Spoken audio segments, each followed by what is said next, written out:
Welcome to LSB Feaster's Radio Aircheck and Classic TV channel. WRKO, Boston. An American ship fires on another freighter in the Gulf of Oman.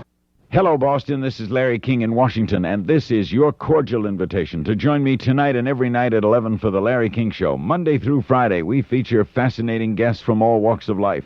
We talk to them about things they're interested in. We take your calls for the guests, and then, of course, Open Phone America, where anything can happen and usually does. It's an original, it's a one-of-a-kind, it's The Larry King Show, and it's exclusive here in Boston on WRKO 680 AM, which is the talk station.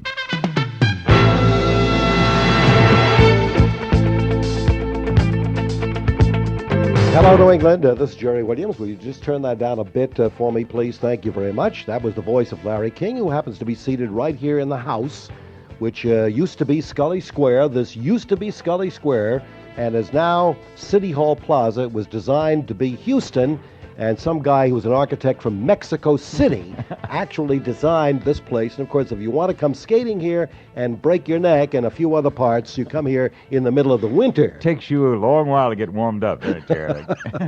Larry you don't King, like this place, huh? Larry King is here. Wait a minute. And his book is called, let me see, Irving, will you get camera 5 on that, please? Okay, camera 5.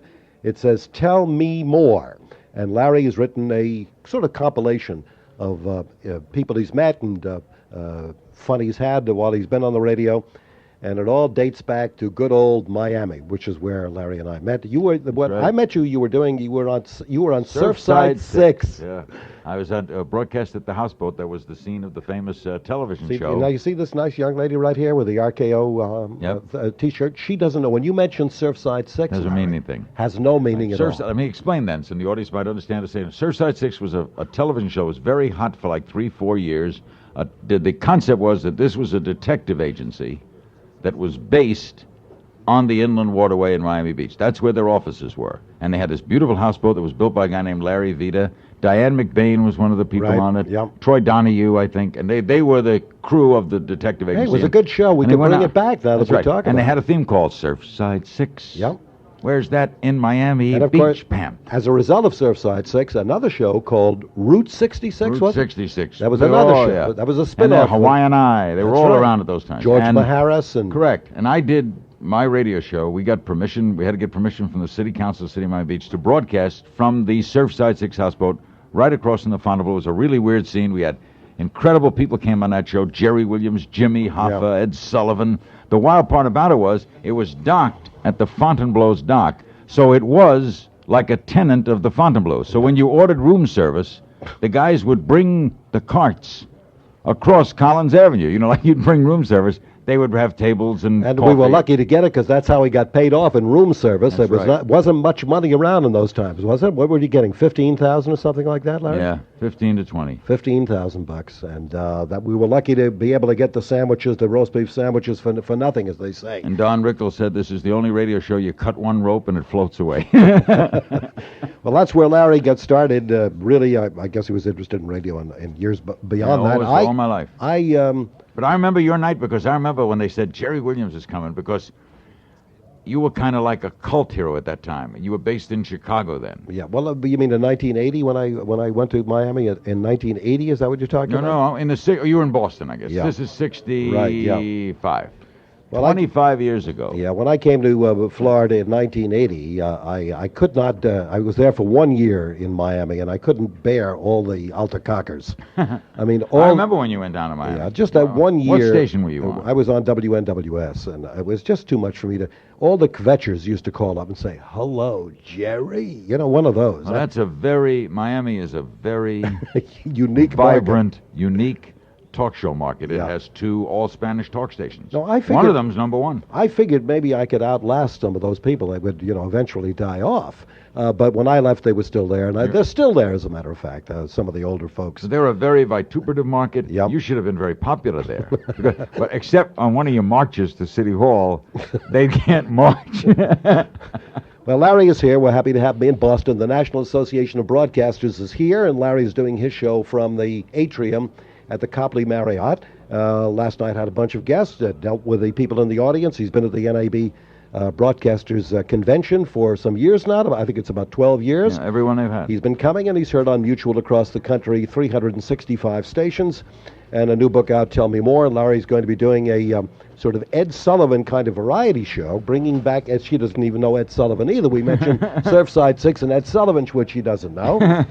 And this is going to be a variety show, which is a real a question mark in terms of the networks today. You know, well, we're doing a variety show. We're doing it as, if not an experiment, certainly it's we're doing it October 28th, and it's a news-ish variety show. That is, we're going to try to deal with things that are current at the same time presenting acts, and we're going to do some unique things. David Letterman's going to be on. It's going to be fun. Well, and it's that, and then we'll see how it does. And if it goes, I can imagine it going next year, but I would imagine probably once a month. Yeah, once a month would be ideal. The best, I think, because you get the best talent. I had the opinion that since the Ed Sullivan days, which was really early television, speaking of the first decade of network television, that a good many people never saw these stars before. But the stars are sort of overdone now. You can see a star on MTV every other minute, so you've got to come up with something really unique. And once a month would be sufficient. Once a month would be, I think you're right on the button. It would be sufficient. And the way they're going to present it, remember, there's a kind of news angle to it. Yep. So it's like who made, we're working on Gloria Estefan returning to show business that night. Larry King is here. You'll hear him nightly now on 365 stations. I remember when you first called, said, Larry, shall I take this job? 28 stations. Yeah. I remember. Even 28 stations is not a bad little network, is it? That's where we started. Our largest market was Cleveland. WERE was still on WERE Cleveland. Second largest was Miami, Seattle. We weren't on New York. We weren't on Boston. We're not. But they rolled the dice. But a great guy. I mean, Ed Little was a wild guy. Yeah, he's he gone. Ran the Mutual. He's alive. He's in Dallas. He's got his own. He's the service now that provides traffic information for radio stations. But he's got the same people. They feed 17 different stations. They change their names and they do helicopter service. But he ran Mutual. It was his idea that a national talk show could work. He came. I was working in Miami. He came to me and asked me. He thought I'd be ideal because I liked to. He thought it could work only then if you did a wide variety of things. You had to do sports. You had to do politics. You had to do entertainment. Authors, a mix. Well, that's what's unique about talk radio guys. A lot of talk radio guys have that unique quality of being able to talk about literally anything. I had Minnesota Fats here yesterday. We were talking pool. I'm sure you know about those days back in Brooklyn, right? Pool? Alba Billiard Hall. Yeah. I was like the box. Did you play pool when you were a kid? Yeah, we were Jewish, so we didn't play a lot of pool. We went and watched. Jewish people didn't play pool. No, my mother, I told Fats, would say, "Where are you going?" It's down the pool hall. Don't fight. That's right. Why was and of course that song from '76 Trombones? You got trouble right here in River City, and capital T and it rhymes with P and it stands for pool. Why was pool? I don't know how we got into this. Why was pool bad? I mean, it's a wonderful game. It takes a lot of skill. It can be a spectator. It's terrific to watch a great player play pool. Why is it bad? Why did it? I don't know. It's just because there was this sleazy kind of image of pool halls, and I'd like to play pool. And as a result of my mother, being on my back all the time, I never got to be a good pool player. I was always the kid who went out for ham sandwiches or corned beef sandwiches for everybody else. And when I come back, they said, I will take care of it when you get back. They never paid. I never got my money. Did you play billiards, too? I was a schlepper. No, I never played billiards. Billiards was always a Catholic game. That's right. It's the Irish gentleman's kids, game. right. Irish kids. No, where's the holes? Where's the holes in the table? There's no holes here. You got the white. And I still never figured out how billiards works. Yeah. The white ball hits the other two. Yeah. I think that's how big. You got to hit both balls. Yeah, and you got to hit two cushions. Two cushions. Right. I don't even know what they were called. Cushions. I say, where's the hole? That's right. Where's the hole? Hit the ball in the hole. You see, that's what I would. And Fats was here yesterday. You know how old he is? He's 92, I think. God. You know what made him famous was Gleason. That's true. But even though he was called Fats was the name of the character. It wasn't Minnesota Fats. It was Fats in The Hustler.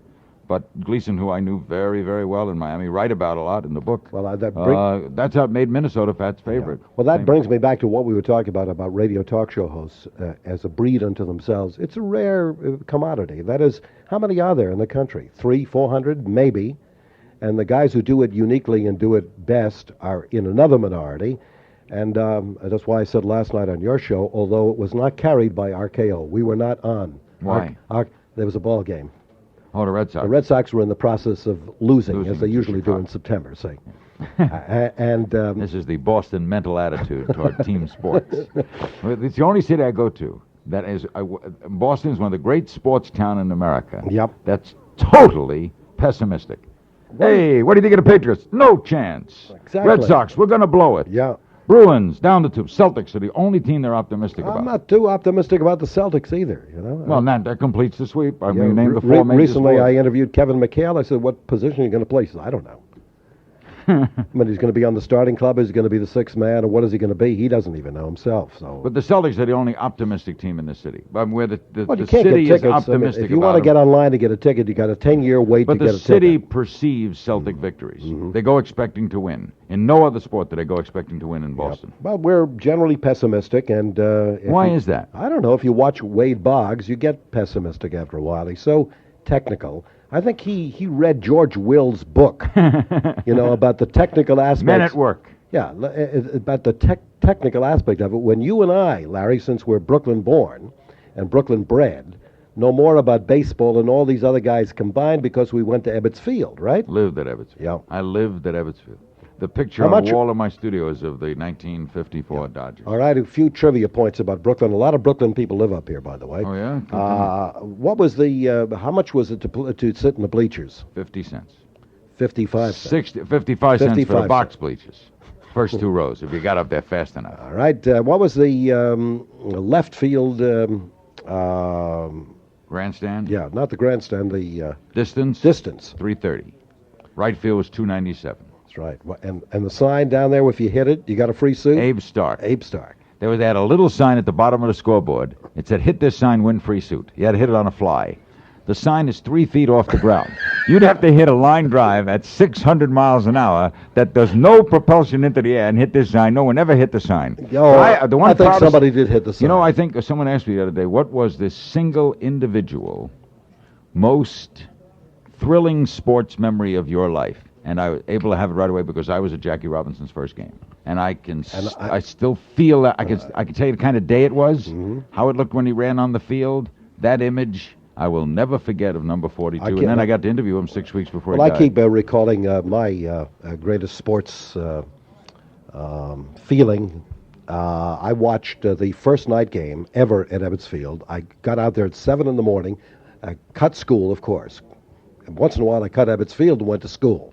But I cut school, went there at 6 in the morning to see the first night game ever played at Ebbets Field. 40 what? Against Cincinnati. I don't know the year. It was against Cincinnati. Yeah, against Cincinnati, and Johnny Vandermeer was pitching. And Correct. he had just pitched a no-hitter. Correct. In the last time out. He pitched a second no-hitter in a row. You were there. I was there. That is correct. I the was only man there. in history to pitch back-to-back no-hitters, Yeah. Johnny Vandermeer, and the second no-hitter was against the Dodgers Yep. in the first night game ever played at Ebbets Field. I was That there. was 1940. Was that the year? Yeah, 1940.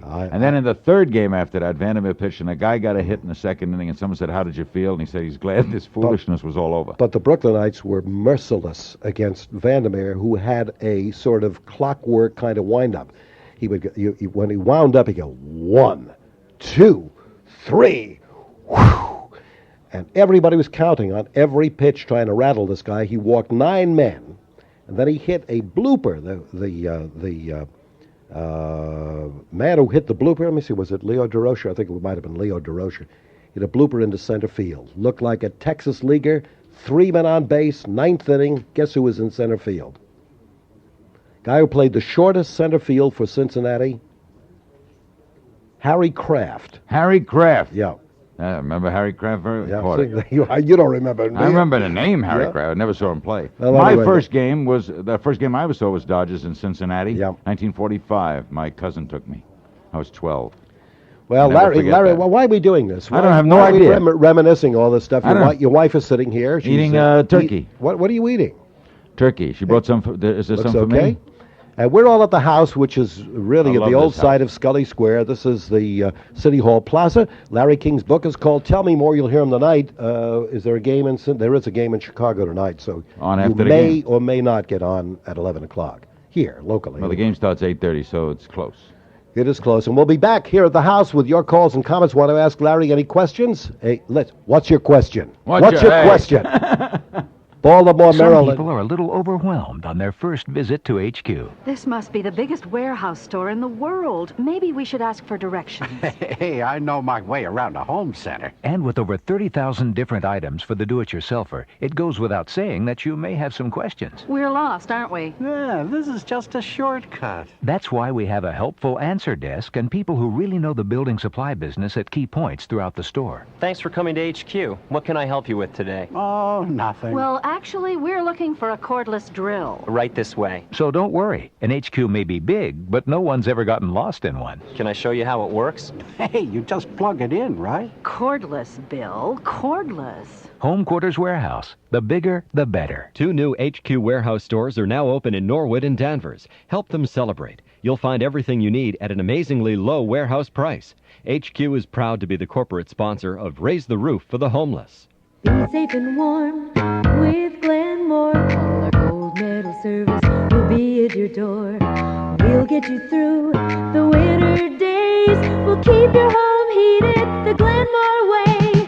Be safe and warm with Glenmore. Be safe and warm with Glenmore.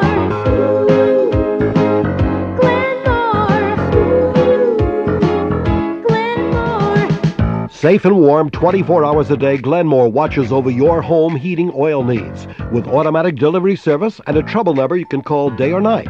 Call toll-free 1-800-433-1616. Let Glenmore explain how service and home heating oil programs can work for you. 1-800-433-1616. Glenmore will honor any existing policy with any other home heating oil company. 1-800-433-1616. Be safe and warm with Glenmore. WRKO is concerned about the growing problem of homelessness in the greater Boston area, and we're doing something about it with our Raise the Roof for the Homeless campaign. Visit our house at City Hall Plaza through Wednesday. Take a tour for a $1 donation to help the homeless. If you can't see our house on the plaza, why not send a contribution made payable to Raise the Roof and mail it to Raise the Roof, WRKO, 3 Fenway Plaza, Boston 02215. Those of you who have already qualified as finalists, one of you will be the big winner of our amazing 3-bedroom house from Epic Corporation of Pembroke, New Hampshire. If you're a finalist, you've already been entered into the grand prize drawing for the house, Wednesday at 2 p.m. You don't have to be present to win. Come on down to the plaza for the grand prize celebrations. Raise the Roof for the Homeless, sponsored by Home Quarters Warehouse. The bigger the better. Now open in Norwood and Danvers.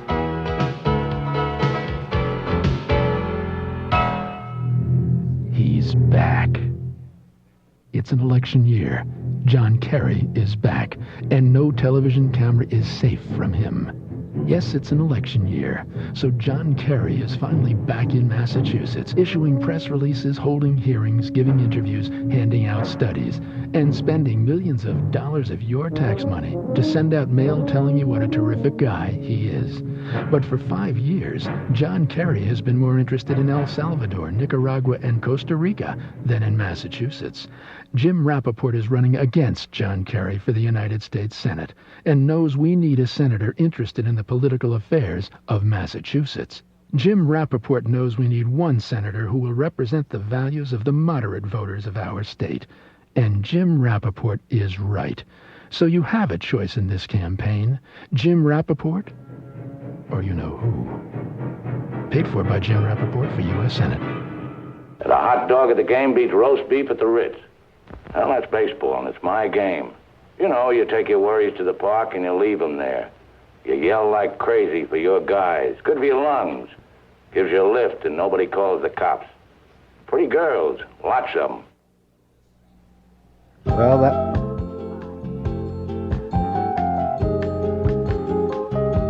Oh, listen.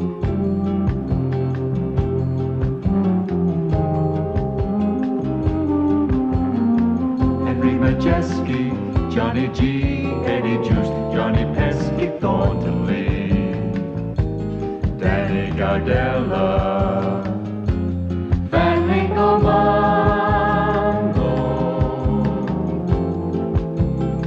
Whitey Karofsky, Max Lanier, Eddie Wakeus, and Johnny Vandermeer, Roy Campanella,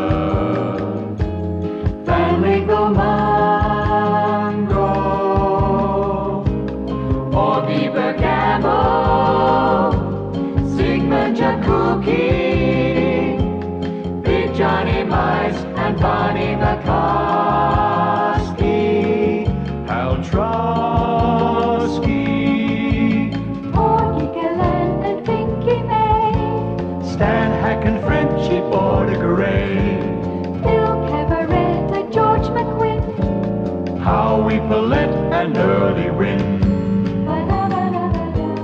Art Passarella, Van Lingle Mungo. Well, there's our Van Lingle Mungo tribute I to love that old-time song. baseball. What is this business of buying a team, Larry? I want in on this team. Okay, yeah. Did you see Major League, by the way? Yeah, I loved it. What a Funny movie. Why did it get such bad reviews? I thought it was one It of was the... hysterical. I laughed from the word go. The copy was great. Yuko was hysterical. I love that movie. Every And setting time it in Cleveland, great idea. Yeah, every time that Major League pops up on HBO or some other place, I see it again. I watch it again. Buffalo, Bob Rich, the owner of the Buffalo Bisons of the International League, and Mario Cuomo is very involved in trying to bring another team to the state of New York, hopefully in Buffalo. I've had an affinity for Buffalo when I used to do Dolphins color on the Miami Dolphins. We'd go to Buffalo. I always had a great time, and I hated because they always got a bad rap on the weather. And I hate people who I feel bad when people get a bad rap, and I like Buffalo. So Bob Rich invited me to throw out the first ball when they dedicated their new stadium up there last year. I went up, and then he said, we're going to make a presentation to get Major League Baseball. Would you host it? We're going to do a TV tape. In fact, it's being presented this Tuesday in New York. I said I sure would. He came down. We had lunch at Duke Zebert's in Washington. And during the course of that lunch, he says, Bob Rich is of the Rich family. Rich is Dairy Cream, and they're very wealthy, and they Rich stadiums named after them in Buffalo where the Bills play. So he said, listen, would you like to have a small piece of this team? I said, well, what are you talking about? He says, a piece. I'll give you a small piece. So I said, gee, one of the thrills of my life would be to say I own a piece of a baseball team. And I haven't been asked by anybody in Washington, so I said, sure. So you have to send a list to baseball of who your potential investors are because they have to approve all this. So I got on the list, and it got a lot of publicity and a lot of people in the Washington franchise has a couple of boxers on it. There's some broadcasters on it. There's a lot of cities bidding. So if Buffalo gets a team, which they're going to announce in the next You got a little piece, right? I got a little piece. Now, if you want a piece of the piece, no, I don't want. You can say all you want about Buffalo. I'm not interested. Why not? It's a great it's town. Buffalo. What the hell do I need Buffalo for? Jerry. We can get a second franchise here in Boston. There should be a franchise in optimistic. Washington deserves. Yeah, that's right. Crazy not to. Baseball. Who said baseball was brilliant? Well, where are the expansion teams going to go? Okay, the big bidders are Florida, 3 cities in Florida: Orlando, Tampa, St. Pete combined, Miami. These are the big 6: Orlando, Tampa, St. Pete, Miami, Denver, Buffalo, Washington. Those are regarded as the big 6. Then a little rung behind that: Phoenix, outside chance Vancouver taking a shot, Charlotte maybe, but those are considered the big 6. Now, there's definitely going to be 2, and they go into the National League in 1993. And the National League will then have 14 teams, the American League 14 teams, and then future expansion toward the end of the decade, hopefully 4 more cities in each league. Do you think they'll ever catch up with designated hitters, for crying out loud, in the National League? Whitey Herzog had a good idea. He told me, why doesn't the National League... The National League is the only baseball league in the world without a designated hitter. All college, all minor league baseball, except the National League, which holds to the old axiom. Whitey Herzog said, why don't we try it for 2-3 years and then really sit down and examine, are we happy with it? Once they try it, it'll be all over, that's all. I'm mixed on it. I talked to Kubek, he's crazy. He thinks it's the worst thing that ever happened. You're nostalgic about the old-time baseball. I mean, how many baseball's the sport that's changed the least. How many red roughings are there, that can hit and pitch? Baseball's the sport that's changed the least. But I live in Washington. I go to the Oriole games, and that's an American League city, and I've gotten used to the DH, and I like it, and I find National League baseball a lot of times with the pitcher batting boring. Larry King is here, by the way. His book is called Tell Me More. It's all about his experiences and anecdotes about people he's met, et cetera, et cetera. It's out now in the bookstores, and he will be doing an NBC variety show coming out October 28th, and you'll see that. What time of night is it going to be? 8 p.m. 8 p.m. It's a one-time thing, but it could turn out to be, who knows, a monthly activity. That wasn't kind of Larry, of you to say that about Miss Pennsylvania. I thought she was pretty myself. I thought she was too. I was just making a joke. On your own show, you're not that controversial. I mean, you do interviews, you talk to people. I felt levity through the whole show. You sit down on Joan Rivers' show; she's doing gags all the time. I understand. Did it as a joke, and you can't be provoked into saying things like that. Well, what you hate to do is, when anybody hates it, nobody in broadcasting, maybe with Jerry Williams accepted, nobody in broadcasting hates to hurt anybody. I don't think you like to hurt somebody. Especially someone who had no cause to be hurt, and I meant it as a joke, and sometimes jokes fail. It failed, and I apologize. Political people you can hurt because they hurt you all the time. Yeah, well, by the way, there's nothing wrong with giving an opinion on something. The wrong thing is to say it about something. No, in other words, to me, I was trying to be funny. When it turned out that it wasn't taken funny, naturally I apologized, because I wouldn't mean to hurt anyone. Yeah, you said Miss Pennsylvania, though, and what happened? Anything happened that we didn't hear? No. Yeah. It's just it got a lot of attention, and I apologized and sent her a nice letter and sent her flowers. And Now, I happen to agree with you about Barbara Wawa, about your remarks about Barbara Wawa, but people have been saying that about her for years. But in all fairness, Barbara Walters is fairer game because, one, she can respond. She's a broadcaster. Yep. We're all in the public eye, and we can have opinions on each other. It was, if you're not taking it humorously, it's unfair to hit But someone. you've been on the air for 25, 30 years. All of a sudden, they're starting to quote things that you probably said 500 times. Well, that's the price of, you pay a price, that's... So I had 3 rough days of a lot of press. It seems to have gone away now, and I really feel... The thing I'm sorry about is now, if I had to do it over again, I would not do it, because I would never, ever want to hurt anyone. Never. I would never intend to hurt anyone, especially someone who can't fight back. Barbara Walters? Well, can fight back. Yeah. So you can have an opinion. Barbara Walters can have an opinion on me. I like Barbara Walters as a person. My wife and I just saw her a couple weeks ago. That's what a lot of people say here at the legislature in Massachusetts. Just a rep gets up from one area and he says, I like my fellow legislative. And then he gets out the club and hits him a few times verbally, say. Well, you can lie. It's possible, for example. Not a bad guy. People used to be surprised in the Senate. John Kennedy and Barry Goldwater, great friends. Great friends in the Senate. So people say, well, how could they be great friends if they're so diametrically opposed? You watch some of these guys in the Senate get up, my fellow senator is an idiot. Well, that's... Right? But they're basically, what you're attacking is, I may not like a style, but can like a person. I may not like a political philosophy, but can like the person who holds the philosophy. I find, on the other hand, I could have someone who shares my philosophy that I don't like at all. Well, the Speaker O'Neill used to do that all the time. He used to say that about Reagan. Reagan was a bubblehead, an airhead, but he would say, he's not a bad guy. By the way, Reagan, one of the terrific aspects of Reagan is that Reagan understood that and never let it bother him. Tip O'Neill told me once that he had blasted Reagan on the floor, and he really took off on him, and it would let all the evening news. And he goes back to his office, and it's the president. And the secretary comes in and said, it's the president. He picks up the phone, and Reagan says, did you hear the joke about the Irish guy who went? Now, Reagan had a wonderful understanding of that's the way the game is played. So the thing you would never suspect of Reagan is that at 2 a.m, he was figuring out a way to check your income tax, which you would have suspected with Nixon, because there was nothing nefarious about Reagan. What you see is what he is. An airhead, right? No, I saw you interview him, Larry. I mean, the guy really doesn't, he's not... he's 80 years old. He's not that sharp anymore. He's 80 years old. I understand. I disagree with his politics entirely. We had a wonderful lunch, Julie and I, with him and Nancy in January in Beverly Hills. We went to the house. Nancy gave us a little tour of the house. It was really it was a very nice little house. And then we went and had lunch at the Bel Air. We didn't talk politics. We had a very engaging afternoon. He's a wonderful storyteller. You know, I don't know how I'll be when I'm 80. My politics and his are like, I'm trying to think of anything we agreed on, and it come to zero. At the same time, so I could like him. When you're dealing with politicians or celebrities, there's a tendency on the part, a quote, of the interviewer to want to. I know somebody who does this all the time, Tom Snyder, who loves to ingratiate himself with his guest, and I think you can't really talk at a politician particularly unless you keep a certain kind of distance. I think you have to be, in my case, you have to be, I'm curious about what makes it work. Your style is, you're an attacker.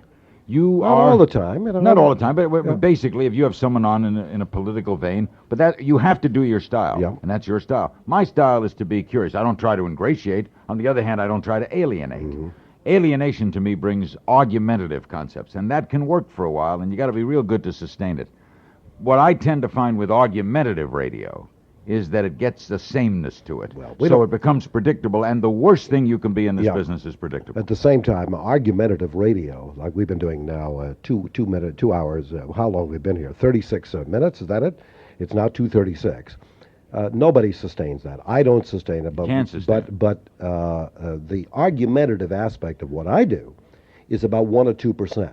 But what it is it is confrontational, and it is advocacy, and it is controversy. You're an advocate. Yeah, but controversy doesn't have to be argumentative all the time. Of course not. And you can handle, hey, I think the McLaughlin Group is terrific television. It's pop television. I mean, you'll take 10 seconds, give me the future of the world, but it's fun. The Capital Gang on CNN is terrific to watch. It is solely based on it. Crossfire's only reason for being is confrontational.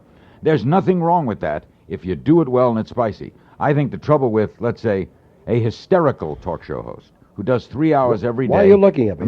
Because you're the only I'm on your show. Let's say the trouble with a hysterical talk show host who does 3 hours every day and every hour is raving about something, that begins There to are be too many guys like that. who boring can after sustain a while. that. I don't think maybe the only person I know who does anything similar to that, and all my right-wing friends are going to get at me, is Rush Limbaugh, who does it occasionally. I've heard him occasionally, but he tries to interject a lot of... Yeah, he's an humor, but entertainer as well. Yeah, I guess so. But my problems sometimes with him have dealt with he bashes gays a lot, and that's, I know what that feeling is like, to hit a group. I hate groupthink, because groupthink is dumb. To attack, for example, out of hand, environmentalists, that attacks a lot of people. To attack out of hand blacks, out of hand gays, out of hand homeless, whether Rush Limbaugh or Larry King or Jerry Williams does it, is dumb, because what you've done is taken a group. And we, of the Jewish faith, know that to take a group as a whole is a terrible thing to do.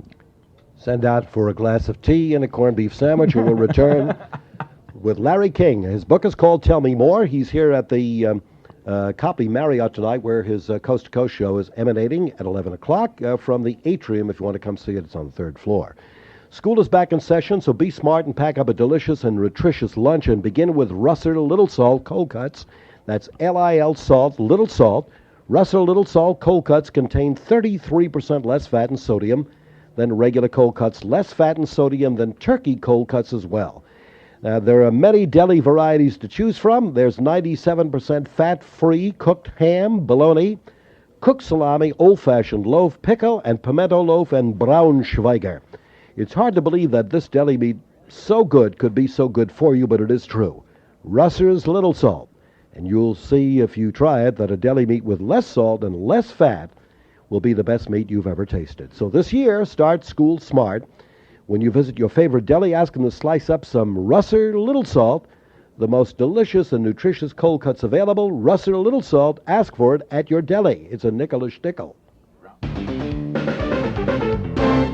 Why Jordan Marsh? For unbelievable sale prices in every department at the Jordan Marsh Super Sale. Going on now. Why shop anywhere else when you can take 25, 30, 40, 50% off everything you need to get ready for fall?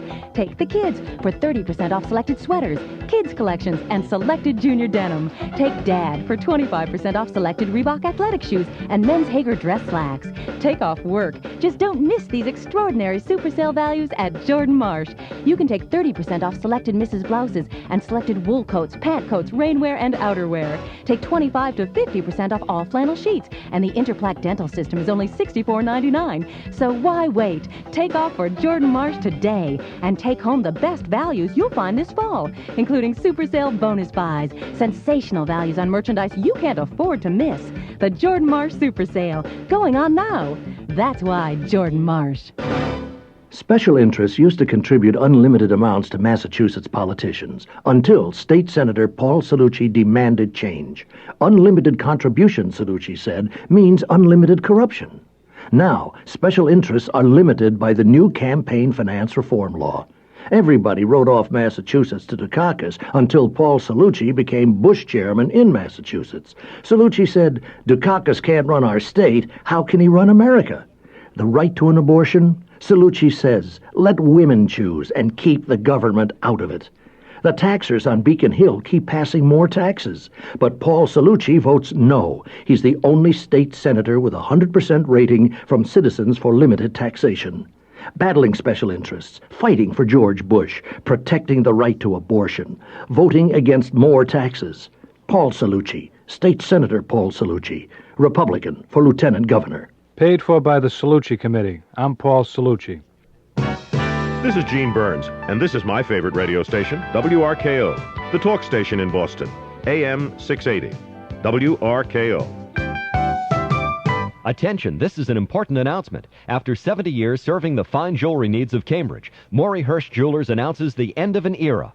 Maury Hirsch, at 93 years old, is going to retire by offering discounts of at least 35% and up to 60% on their entire multi-million-dollar inventory.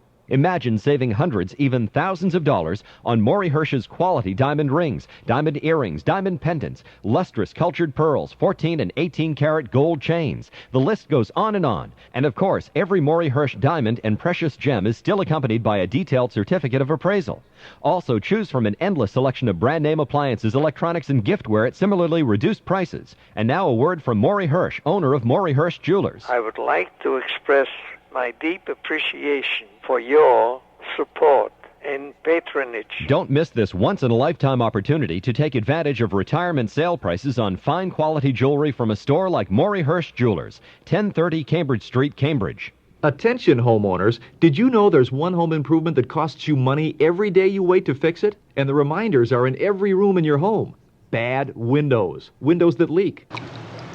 Windows that rattle. Windows that won't open. Or windows that just won't close.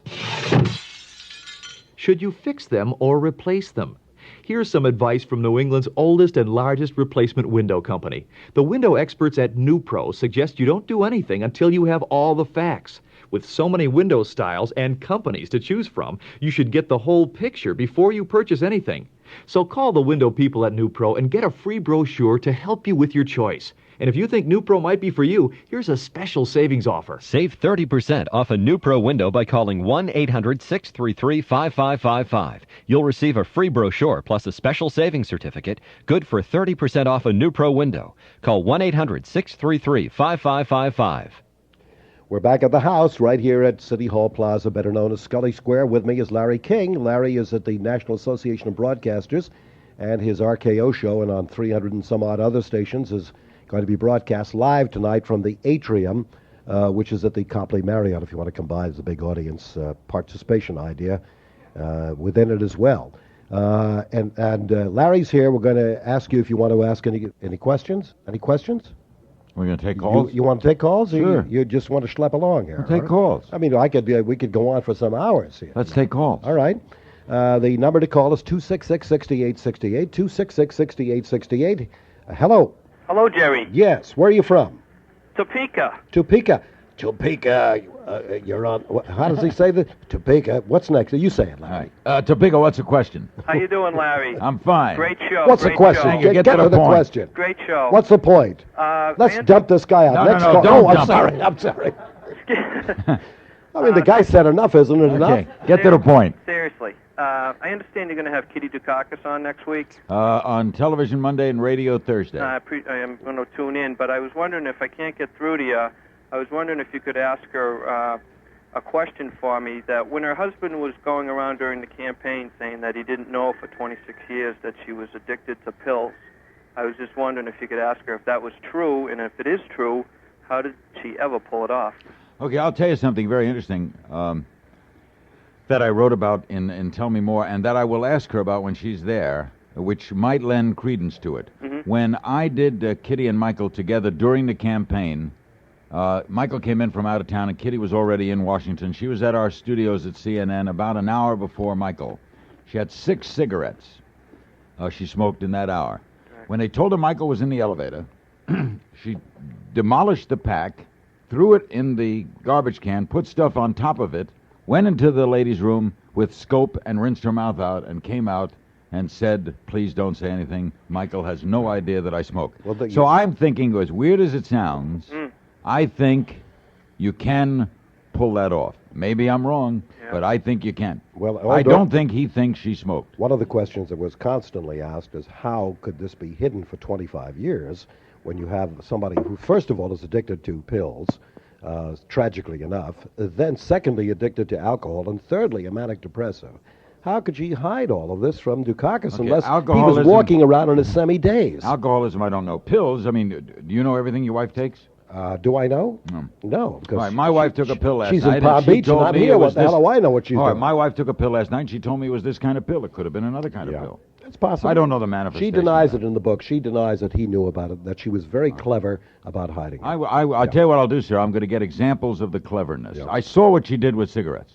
What you should do is take Marjorie Egan's column of the one I referred I'm to gonna last get it. night, get a copy of that, because yeah. it's another attitude from a woman, by the way, who knows Kitty Dukakis fairly well. All right, next caller, please. Hello. Hi. Where are you from? I'm from Pepperell. Pepperell? Yes. Pepperell. Hi, Pepperell. Get to the point. Okay. What's your question? I've been listening to you guys, both your shows. What's for your quite a while. question? I love them. I don't want to hear that. What's your question? Basically, I wanted to know what Larry thought about some of the nuts who call his show every now and then, the haters and so forth. Does that bother him? Nope, it's a show. You get used to it. We don't screen our calls. I've never screened a call. And so if you get in, you get on.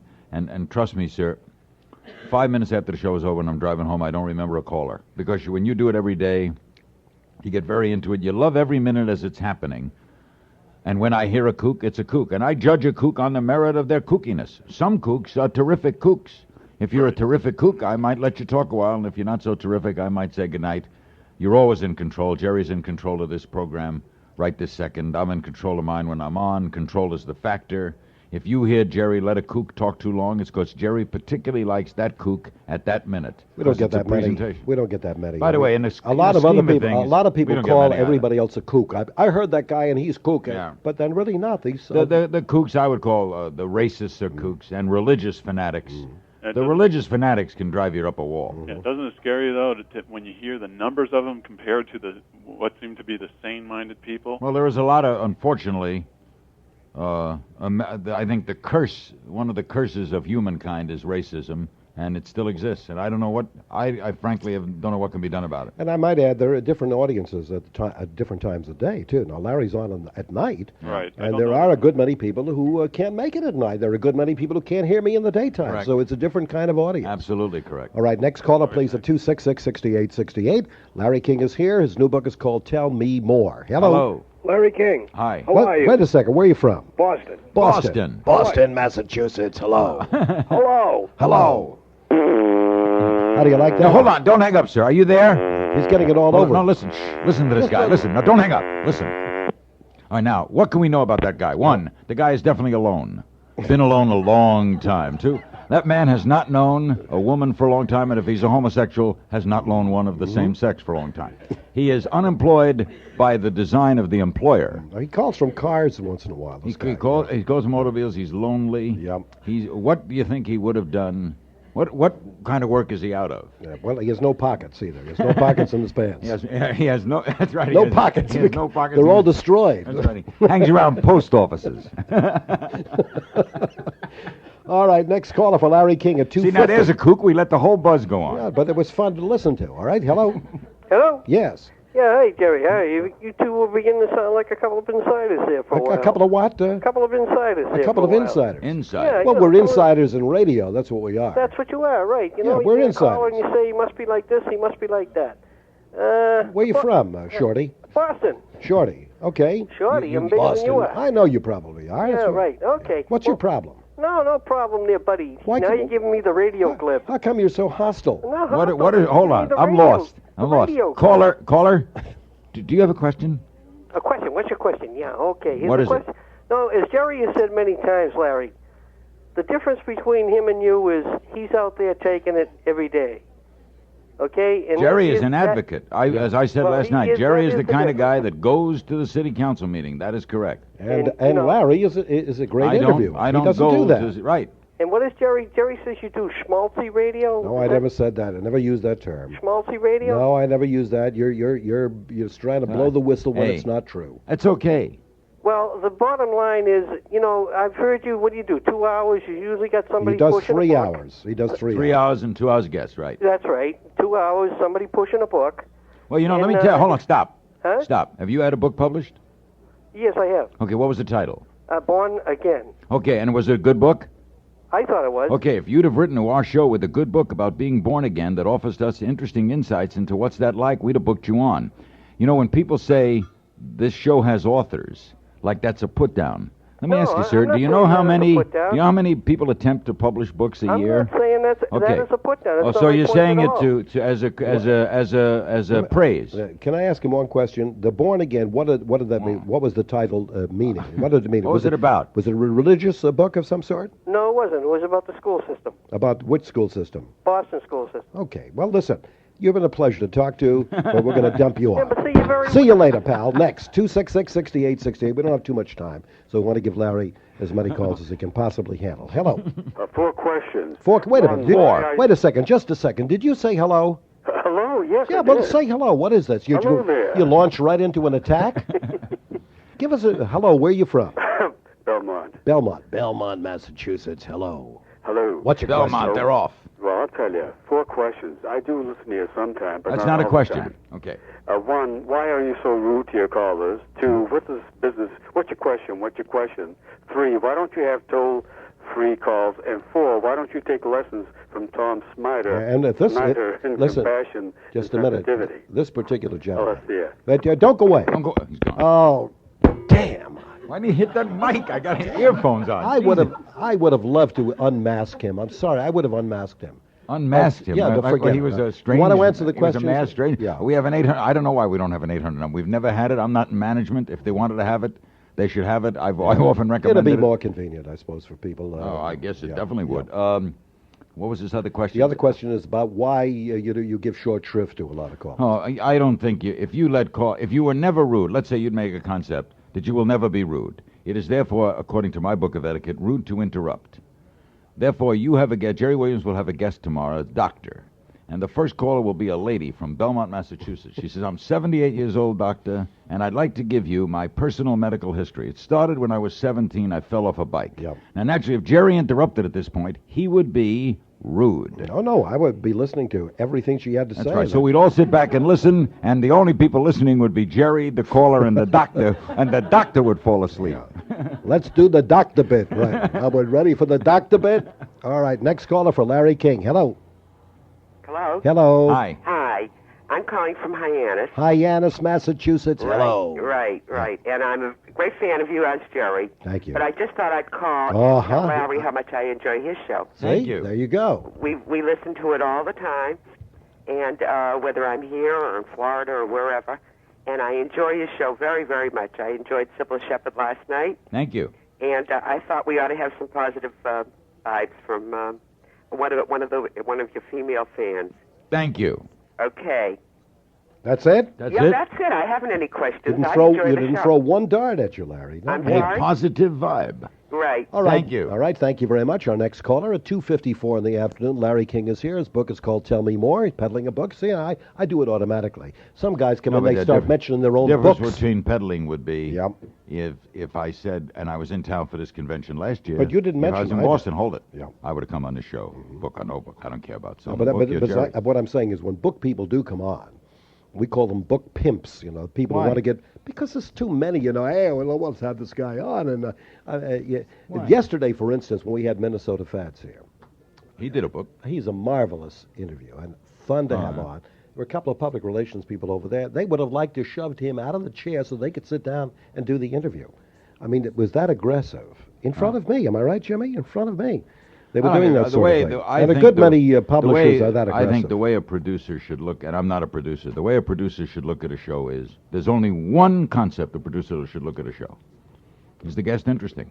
If there happens to be a book, fine. If there's not a Sometimes book, they're not interesting. then you don't book them. Yep. If they're interesting, you book them. And if the guy's written a book, if that's his point, if Anthony Quinn's got a movie and he's in town and you don't want him on, That's you're right. crazy. You're right. Right. I'd rather have the lady with the 75-year-old problems than what you were just talking about. I'd like to hear her problems. Next caller. Hello? Next caller at 266-6868. Hello? Hello. Yes. How are you? I've been a long-time listener of both of you. Thank you. Where are you from, sir? I'm from Wellesley. Wellesley, Right. Massachusetts. Hello. I've never called Larry because usually I sleep about 5 hours a night and I wake up around 3 in the morning. I understand. We don't have to hear So you you sleeping hear habits. the What is repeat. this what telling us Well, about he's probably your sleeping? leading up to something because he hears the repeat of the show, right? Right. Right. Now do you have a question? Well, I have a comment and then I have a question. Now, what's your question? allowed. Okay. Get to the question. What's the comment? The comment first is you used to not have sports on your program, and I thought it was much better because you get people who call up with local sports questions. Do you think Joe Blow in Kansas City is going to get 200 hits this I year? try to answer that quickly. There are a lot of good baseball fans know the people in Kansas City. They don't just know the Red Sox. But you're right. We can't limit it when you have open phones because it's what the public then determines what they're calling about, and we don't subjectize it. We don't have a lot of sports guests, though. Mm-hmm. The second thing is, I'm just curious, you're both familiar with the Miami area, and I've wintered down there for a couple of seasons. And I hear things on the radio down there. I hear talk shows down there who I think up here would be absolutely outrageous. And I'm wondering whether that goes on in other parts of the country. I'm sure you know the kind of talk shows I'm talking probably about. a few. They're incredible. Miami is a market that I spent 20 years in, and I love that. Miami's a terrific city. It's a cosmopolitan city. It's a foreign city. It has a buzz to it. There's a special feeling about Miami, but it has some of the worst radio in America. Has some of the best and some of the worst. It produced some of the great talents in this country. Al Jasbo Collins is a product of Miami. Barry Gray worked in Miami. A lot of terrific people worked in Miami, Florida. But it has some radio that is just, what it is guys who are designed to whet your appetite, to appeal to your... The radio market is so fragmented in Miami with a large Spanish-speaking population that a good many of the radio stations there are doing only Spanish-speaking radio. They have talk radio Spanish style. And the guys who are there are trying to lift themselves above the crowd in the rating race. Neil Rogers is the guy you're talking about. Yeah, sure. He's so Miami. crude, I can't believe it. He uses all kinds of four-letter words. I used to be his boss at the station that I was the operations manager of down there. He was absolutely out of control. He was? When I left I haven't seen him in 13 years. The last time I saw him was the day he came out of the closet, admitted he was homosexual. Right. And he was doing University of Miami baseball then, and he was a pretty good baseball announcer. Oh, but that's the last I remember, Neil Rogers. Those people would never survive in Boston. They would just never make it. Talk radio here has a sort of vibrance in Massachusetts, but it's really because of all of the action here. Notice they would read through the gimmick, because that's a gimmick. Yeah, and they would never get away with that in Boston, never. Larry, I have to tell you, your network really gets out. I once listened to you every night sailing from St. Lucia to Tortola. Now, when you Larry's very big in Tortola. Doing that, you really get out. Very big. We're #1 in Tortola. Well, 3 in St. Lucia. You come out of Puerto Rico down there, don't you? Yeah, we're on in San Juan. Yeah. Yeah, it gets all over the Caribbean. Yeah, we're on the Virgin Islands, San Juan, Canada, Mexico, and Hawaii. Well, good to talk to you. Thank you. Good to talk to you. We have a sane caller there. You want us to hang around for another couple of hours, Larry? No, I got to go sign books now at the convention. Oh, I see. I see. What convention is that, then? The National Association of Broadcasters. I'm giving you a chance to say it, so I'm playing... But you've been saying it all hour, and now I'm saying Mr. Demi. It's the National Association of Broadcasters' annual radio convention. And tonight's program? Will come from the atrium at the Marriott Copley Plaza. I see. And who else will be there? Jim Brown. Jim Brown. Great football star will be there. Yeah. Lynn Lovett, the country and western singer, and the president of the National Association of Broadcasters, Eddie Fritz, and we mingle with the crowd and take questions from the audience. Jerry was there last night. Okay. And we stay the weekend. Bob Wolf, who's my lawyer and lives in Boston, my agent, his daughter gets married Sunday night. Okay, here. Bob Wolf is going to be and there. Saturday night He'll have his hand in your pocket, of course. And you kid him a lot. I mean, he represented Bob Stanley. This town has never forgiven him. Well, listen, I organized a group called GROBS, G-R-O-B-S, Get Rid of Bob Stanley, because every time he came out, people were reaching for the mail-ox. Bob Stanley's a nice guy. He is not a bad guy. He's a nice guy. He is a nice guy. And he was a good relief pitcher for a period of time. Well, this year... But they got mad because Bob got him $1 million a year when he was 2 and 9. I know, but you have to... listen, this year, I formed another organization... What's that? ...called BBBS, Bring Back Bob Stanley. And there's another organization called BBBB, which is Bring Back Bill Buckner. Larry, it's good to see you. Great seeing you. Thank you very much, and you'll hear him tonight. And is there anything else we should say? Any other plugs we should get in? No, we've done it all, right? I'm writing in the book. And to Jerry, the best. And we'll see you all in about 5 or 6 minutes right after news you'll talk about all day long. WRKO, Boston. An American ship fires on another freighter in the Gulf of Oman. WRKO News at 3:02. I'm John Masters. The news is sponsored by NYNEX. Whether it's customized software, computer hardware, sophisticated voice and data network services, or mobile telephones, the answer is NYNEX. An Iraqi oil tanker was on its way into Iranian waters when spotted by a U.S. warship, which ordered it to stop. It didn't, and shots were fired across the bow. asked if this could indicate a further crackdown on the Persian Gulf and a little impatience with Iraqi strongman Saddam Hussein, President Bush responded testily. You're not rattling sabers. You're trying to get me to sound like I'm rattling sabers. When I rattle a saber, the man will know it. And the cost of Operation Desert Shield keeps going up. Today, President George Bush asked Congress for $1.9 billion, at the same time asking he be allowed to cancel Egypt's military debt, which comes to $7 million. The new Boston jail on Nashua Street hardly opened when it's already out of room. Suffolk County Sheriff Bob Rufo was ordered by a judge to put up 15 women now housed at MIC Framingham at the new jail. But to do that, he's going to have to empty a whole unit, and some of those male inmates are going to have to be transferred to other prisons. We use these measures in terms of transferring and finding other beds to house people, but there is a saturation point. And we have reached that saturation point, or we are likely to reach it this evening. And this is just an additional stress that the system may not be able to handle. Irony being that a federal judge said they cannot double bunk at Nashua, but those being transferred out are going to older jails and will be double bunked, according to Sheriff spokesman Gerald Leiden. An explosion and a chemical leak at university laboratories in Boston and Cambridge are under investigation today. Authorities blame a chemical reaction for the explosion in a lab at Northeastern. Nobody there hurt. And dozens of people were evacuated from an MIT building in Cambridge because of a chemical spill. MIT spokesman Robert DiOrio explains how that one happened.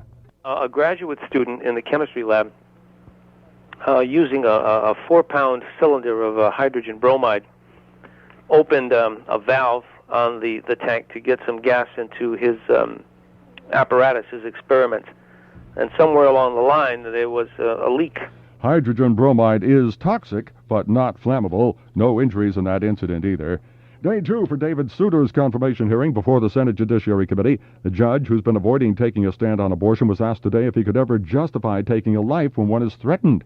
Souter says yes. There is the object of war, the example of protecting one's family. You would protect your child even though your life was not threatened. Souter also told senators the courts have been forced to take more power because of a vacuum in the decision-making process in the legislative and the executive branches of government. On Wall Street, the Dow Jones Industrial Average is off 19.55 at 2563.12.